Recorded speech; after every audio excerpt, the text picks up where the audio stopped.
خودرو اوماس در حیاتی دسته استیق 50 ساله به ایسا می رود.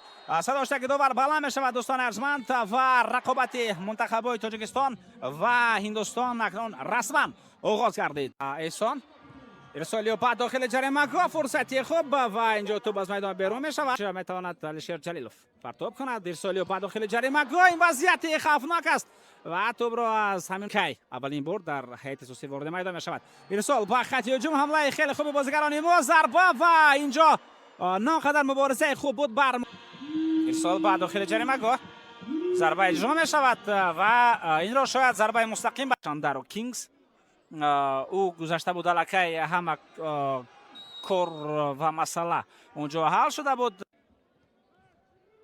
حمله نوبتی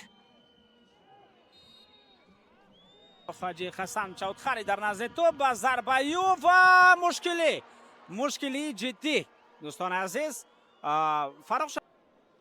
میتوان البته در این گل اشتباهی رستم یتیموف رو اشاره کرد چون که خودی او به قرار اون آمد که توپ رو قرار دارد. پاس خیلی عالی و بعد داخل جریمه گاه امکانیت برای ضربه زنی ضربه و در خط دفاع چگونه بازی میکنه که قلب داشت این زمان. پاسیو احسان پنجشنبه احسان پاس با محمد جان رحیموف و محمد جان رحیموف بایف اومد حرکت های پرویز به خط هجوم. پاسیو ارسال نوبتی سرعت تستر می شود. محمد جان رحیموف ضربه دروازه‌بان توپ را میگیرد. نه نمیگیرد. پرویز عمر بایف توپ را به داخل جریمه گاه میپرتاید. اینجا میتواند فرصتی خوب باشد و دروازه‌بان در چمپیونات کشور بازی کردن. ارسال با خط هجوم این وضعیت خیلی خوب میتوانست باشد اما بر مقابل محمد جان رحیموف فایده بازی ویران کرده شد.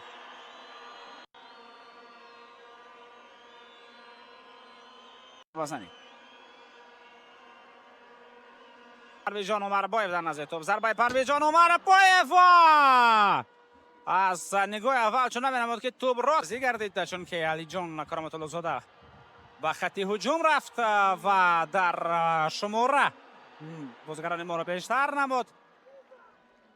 با کنار تبریز اسلام و فرسالی و بعد داخل جریمه گاه و در اینجا فردین بابویف صلاح‌الدین ارگش و از احتمال دور نیست. خب قسم بعد رقابت دوستان ارجمند به انجام رسد.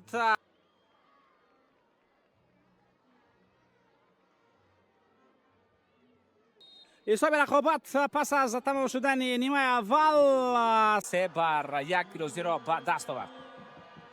احسان پنجشنبه پاسیو با کنار تبریز اینجا پرتاب به داخل جریمه گاه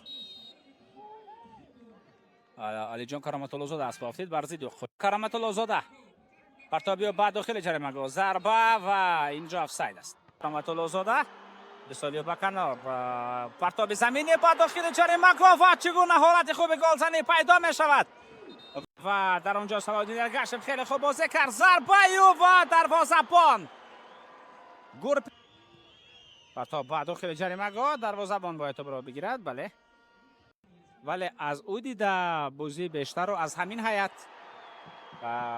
شندش جیلخان گذارمده است. پرتاب بعد داخل جریمه گاه ضربه نوبتی و اینجا اکنون صلاح‌الدین ارگش ورزشگاه بازی را تماشا کرده استادن طبق همین معلوماتی که این زمان برنده میدان گردید دستاورد که البته نامش را به صفحه تاریخ وارد کرد. پرتاب بعد داخل جریمه گاه ضربه الشیر جلیل را نشده است میتونم را ادامه داد. شیروانی خیلی خوب شیروانی ضربه و توپ از میدان بیرون میرود. این ضربه کنجی خواهد بود یا نه؟